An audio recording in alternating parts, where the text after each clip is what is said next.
In this video we extend the work done in Unit 4 of the Mathematics course to consider more moments. So if we consider a rod resting on a smooth table and having a pivot fixing the thin rod onto the table, and we have a force F acting on the rod and making an angle alpha with the rod. Now common sense and experience tells us that the rod will start rotating around the pivot, and we can therefore measure the turning effect of the force by considering the angle that the rod turns through in a given amount of time.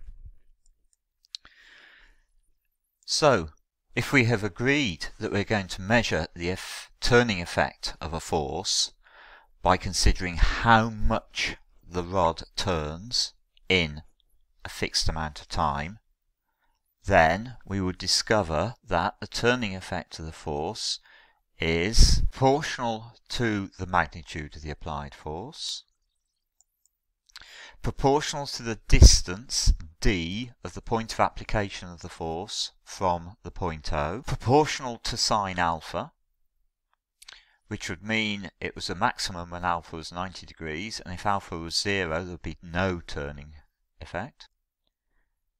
And finally, we would declare that the turning effect is positive if the force is trying to turn the rod in an anti-clockwise direction, and negative if the force is trying to turn the rod in a clockwise direction. We can combine all of these different features by calculating F times D times sine alpha and declaring that the turning effect is positive FD sine alpha if F is trying to produce an anti-clockwise rotation about the pivot, and minus FD sine alpha if F is trying to produce a clockwise rotation about the pivot.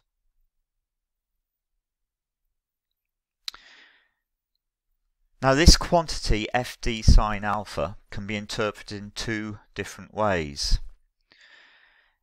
If we look at the diagram here, F sine alpha is the component of F which is perpendicular to OP. So FD sine alpha can be regarded as being F sine alpha times by D, that is the component of F perpendicular to OP, times by the distance OP. Alternatively, we can think of FD sine alpha as being F times by D sine alpha. And D sine alpha is the distance of O away from the line of action of the force F. So we've got in this case FD sine alpha is the magnitude of the force times by the perpendicular distance of O from the line of action of F. You'll find that both of these formulations can be useful. The one we'll use the most often, though, will be the first one.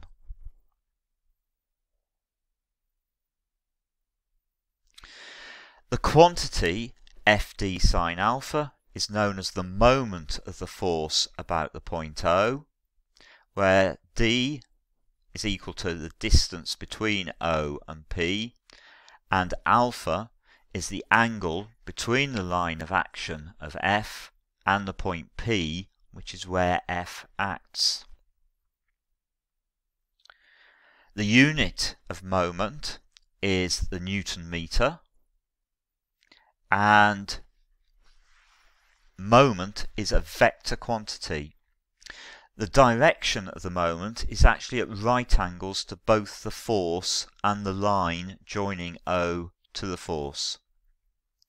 A force giving an anti-clockwise turning effect has a positive moment, and a force giving a clockwise turning effect has a negative moment. Since the moment of a force is a vector quantity, we can say that the resultant moment of a system of forces is found by simply adding the moment of each of the individual forces.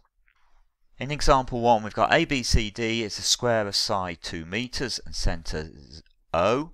Forces act along the edges of the square as shown in the diagram. We've got to calculate the moment of each force about an axis through A and find the resultant moment. The 1 Newton force acts through the point A, so the moment of the 1 Newton force is 1 times by the distance of the point A from the line of action of the 1 Newton force, and that distance of course is 0 because the line of action of the force goes through A. So the moment of the 1 Newton force is 0. The moment of the 2 Newton force is also 0 because the 2 Newton force passes through the point A. The moment of the 3 Newton force is 3 times by the side length AB, which is 2 meters. So the moment of the 3 Newton force is going to be 3 times 2, which is 6 Newton meters. And it is trying to turn us in an anti-clockwise direction. So that means it's plus 6 Newton meters. And the moment of the 4 Newton force is also going to be 4 times 2, which is 8 Newton meters. It is also trying to turn the square in an anti-clockwise direction about A, so therefore the moment is plus 8 Newton meters. So the resultant moment is 14 Newton meters. For part B, we want to do the same thing, but this time through an axis through the point O. So we're taking moments about the point O this time. The moment of the 1 Newton force, well, the 1 Newton force has a magnitude of 1 and is 1 unit away from O. The perpendicular distance of O away from the line of action of the 1 Newton force is 1. So the moment is 1 Newton meter, but it's trying to turn the square in a clockwise direction, so the moment is minus 1 Newton meter. For the 2 Newton force, its line of action is 1 meter away from O, so its moment is going to be 2 times 1. It is trying to turn the square in an anti-clockwise direction, so its moment is going to be positive 2 Newton meters. Line of action of the 3 Newton force is also 1 meter away from O, so we've got the moment of the 3 Newton force is 3 times 1, which gives me 3. It's trying to turn the square in a anti-clockwise direction, so its moment is again going to be positive. So that means we've got a moment of the 3 Newton force is 3 Newton meters. And finally, the moment of the 4 Newton force. Well, the 4 Newton force is also 1 meter. The line of action of the 4 Newton force is also 1 meter away from O. So the moment is 4 times 1 in a anti-clockwise direction. So that is also going to be positive. So the moment of the 4 Newton force is 4 Newton meters. So the resultant moment of these forces about the point O is minus 1 plus 2 plus 3 plus 4, which gives us 8 Newton meters. For a second example, we've got to find the resultant moment of the system of forces about an axis through the pivot. Well, The moment of the 20 newtons is 0 because the 20 newtons actually acts through the pivot. The moment of the 50 newtons is going to be 50 times by 0.5. It is trying to turn the rod in an anti-clockwise direction, which means it's going to be a positive moment, so we've got a positive moment of 25 Newton meters. The moment of the 80 Newton force, well, the 80 Newton force is acting along a line which is 1 meter away from the pivot. So its moment is going to be 80 times 1, but it's trying to turn it in a clockwise direction, so the moment in this case is minus 80 Newton meters. The easiest way of dealing with the 40 Newton force is, in this case, just to say that the 40 Newton force can be split as two components, one of which is 40 sine 60 perpendicular to the rod, and one of which is 40 cos 60 along the rod. The 40 cos 60 has no moment because its line of action goes through the pivot. The 40 sine 60 is trying to turn the rod in an anti-clockwise direction, and its distance away from the pivot is 2.5 meters. So we've got 40 sine 60 times by 2.5 with an anti-clockwise effect. So that gives me a turning effect of 86.6 Newton meters in an anti-clockwise direction. In other words, a turning effect of plus 86.6. The resultant moment of these forces is therefore 0 plus 25 plus minus 80 plus 86.6, which gives me 31.6 Newton meters. Again, we've got to find the resultant moment of this system of forces about an axis through the pivot. If we take the 40 Newton force, then we can split that into two components.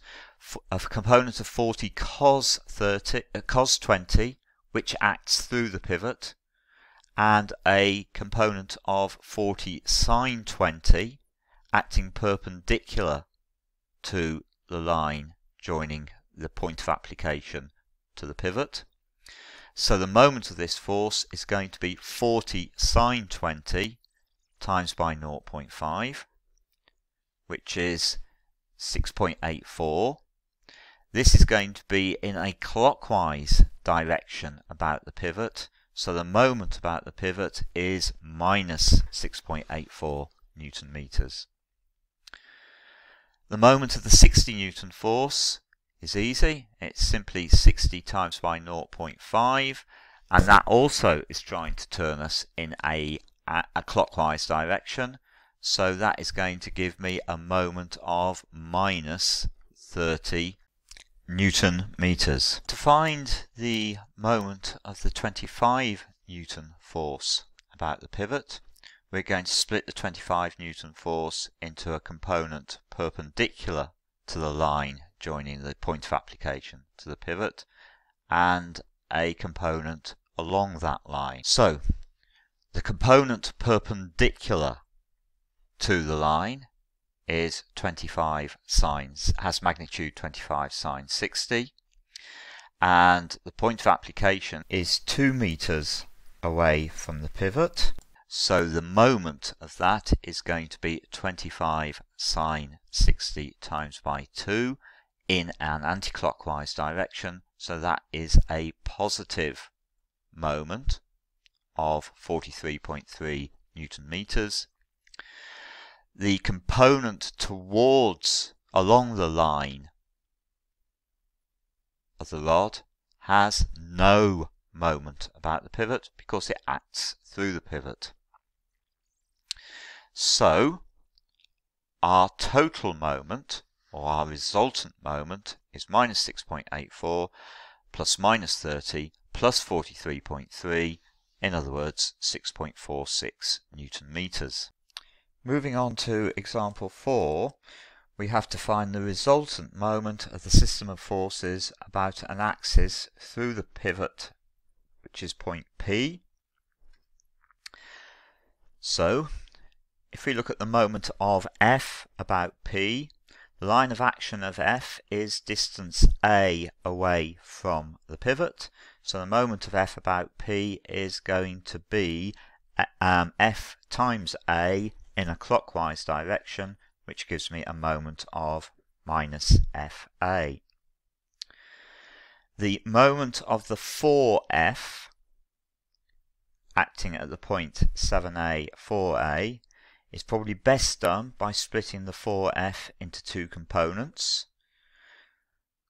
So we've got a component of 4F cos 60 acting parallel to the x-axis, and that is 2A away from the pivot, and that is going to be trying to turn the rod, or sorry, the rectangle in a clockwise direction. So that is going to give me a moment of 4F cos 60 times by 2A in the clockwise direction, in other words a negative moment, together with a moment of 4F sine 60 times by 6A. So the moment of the 4F about P consists of 4F cos 60 times 2A in the clockwise direction and 4F sine 60 times 6A in an anticlockwise direction, which simplifies to minus 4FA, because cos 60 is a half, plus 12 root 3 times FA, because sine 60 is root 3 upon 2. So the resultant moment of these forces is going to be minus FA plus minus 4FA plus 12 root 3 times FA. In other words, we've got 12 root 3, take away 5, all multiplied by FA. Now, if a rigid body is in equilibrium, then we certainly require the resultant force to equal 0, and there should be no turning effect, and that means that the resultant moment about any point is 0. Now this condition that the resultant moment about any point is 0 is usually written as the anticlockwise moments must equal the clockwise moments about that particular point. So the type of example that we were looking at on in Maths Unit 4 would be similar to this example here. We've got a uniform rod AB of weight 200 newtons and length 4 meters, rests on smooth supports at A and B. A load of 150 newtons is attached to the rod 0.8 meters from A. Find the forces exerted by the supports on the rod. So we're drawing a force diagram for the rod. We've got the 200 newtons, which is the weight of the rod. We've then got a supporting force at the end A from the support, and similarly we've got a supporting force at the end B of the rod, and then we've got the tension in the string connecting the rod to the load of 150 newtons. If we add the distances between the different forces onto the diagram, we've got this. And we need to notice that since T is the tension in the string linking the load to the rod, since the load is itself in equilibrium, this tension must be the same as the weight of the load, which is 150 newtons. So we already know that T is actually 150 newtons. So we can replace T by 150 newtons.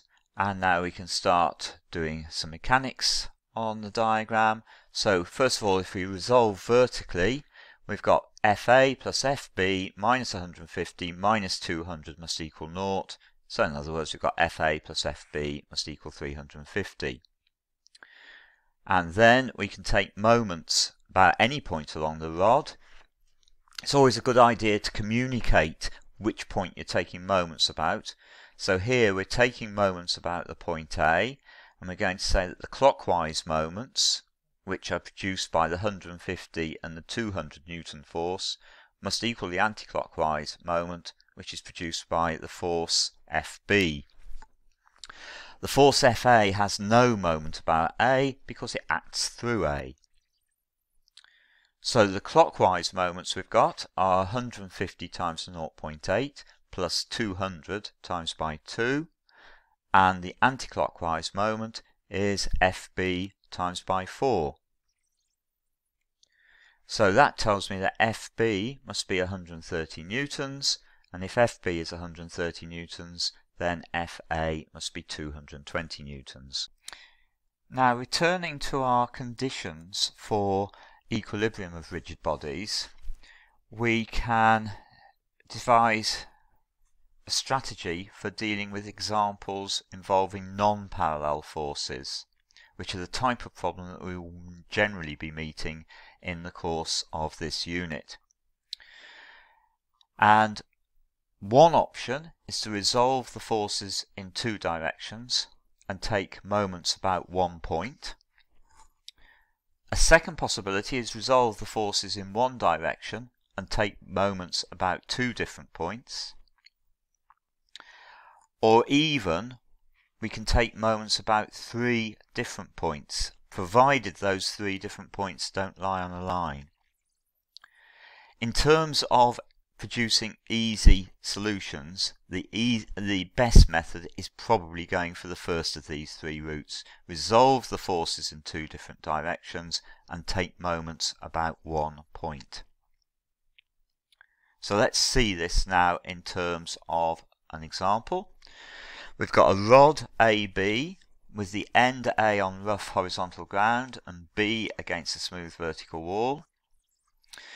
The rod is uniform and of weight W. If theta is the angle at which the rod is inclined to the vertical, find in terms of theta the frictional force between the rod and the ground, and if the coefficient of friction between the rod and the ground is 3/4, prove that tan theta must be less than or equal to 1.5.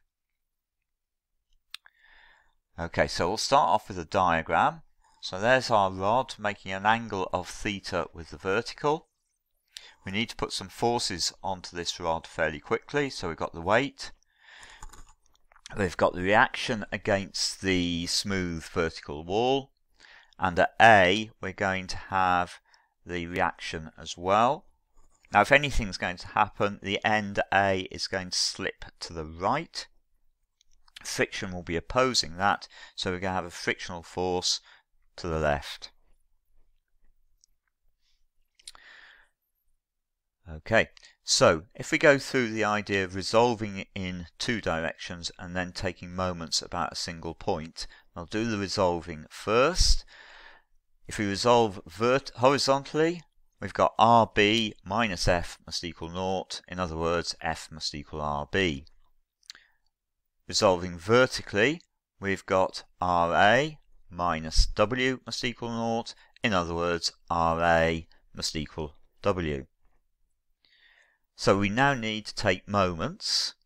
Now, the sensible thing is to take moments about a point which reduces the amount of working as much as possible.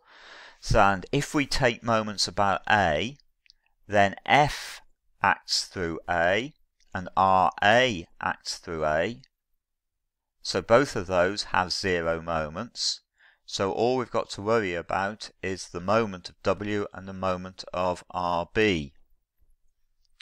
So taking moments about A, then we know that the clockwise moments have got to equal the anti-clockwise moments. The clockwise moments are caused by RB. Now we can see that the line of action of RB is a distance AB times by cos theta away from the point A. So the clockwise moment about A is RB times by AB cos theta. That has to equal the anticlockwise moments about A. Now the only anticlockwise moment is the one caused by W. And again, looking at the line of action of W, we can see that the line of action of W is at a distance which is a half AB times sine theta. So we've got the moment of W about the point A is a clockwise moment of W times by a half AB sine theta. Now equation 1 tells me that F is the same thing as RB. So I've now got F equals AB cos theta. So F times AB cos theta is a half W times AB sine theta. In other words, we've got F is 1/2 W tan theta. Call that equation 4. Moreover, we know that for equilibrium, we need F is less than or equal to mu times RA. So for equilibrium, we need a half W tan theta must be less than or equal to 3/4 times by RA, but we know that RA is W. And that gives me that for equilibrium I need tan theta is less than or equal to 3/2 as required. In example 7, we've got a uniform rod AB of length 2A and weight W is smoothly pivoted to a fixed point at A. A load of 2W is attached to B. The rod is kept horizontal by an inextensible string of length 2A attached to the midpoint G and to a point C which is vertically above A. Find in terms of W the tension in the string and the magnitude of the reaction at the pivot. So we really do need a diagram to get going. So there's my diagram. Looking at triangle ACG, which is a nice right angled triangle, we can see that cos theta is A divided by 2A, which means that cos theta is a half, so theta must be 60 degrees. We need to add some forces to the diagram. So most obvious way of drawing the forces is we've got the force 2W at B, which is the load pressing down on B or pulling down at B. We've got the weight of the rod acting at the midpoint G, and we've got an unknown reaction acting in an unknown direction at the pivot. Now, having an unknown reaction acting at an unknown direction is a little bit of a mess in terms of subsequent algebra. It's actually much easier if we split R into a horizontal and a vertical component. So we'll say that the horizontal component of R is capital X and the vertical component of R is capital Y. So we're, if you like, redrawing the diagram as that. What's more, the force T can be split up as a vertical force of T sine 60 and a horizontal force of T cos 60. And this new diagram that we've got will be a lot easier for doing the subsequent mechanics. So there's our new diagram again. So if we resolve vertically upwards, we've got y plus t sine 60 must equal w plus 2w. In other words, we've got y plus t sine 60 equals 3w. And since sine 60 is root 3/2, we can write that as y plus t times by root 3/2 equals 3w. Now resolving horizontally, we obtain x must equal t cos 60. Or in other words, since cos 60 is a half, we've got x is a half t. We now want to take moments about a suitably chosen point, and if we take moments about the point A, that will mean that x, y and t cos 60 have no moment because they are all acting through the point A.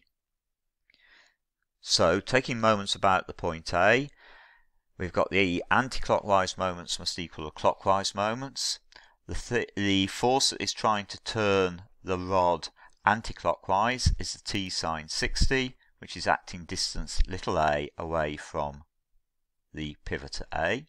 So we've got t sine 60 times by little a must equal, we've got the weight W is trying to turn it in a clockwise direction, and the weight 2W is trying to turn it in a clockwise direction.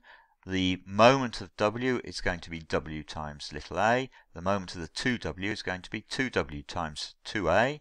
So what we've got is t sine 60 times a must equal 5WA. In other words, root 3 upon 2t must equal 5W, because we've cancelled all the a's out. So we've got t is 10 over root 3w, or alternatively 10 root 3 divided by 3w.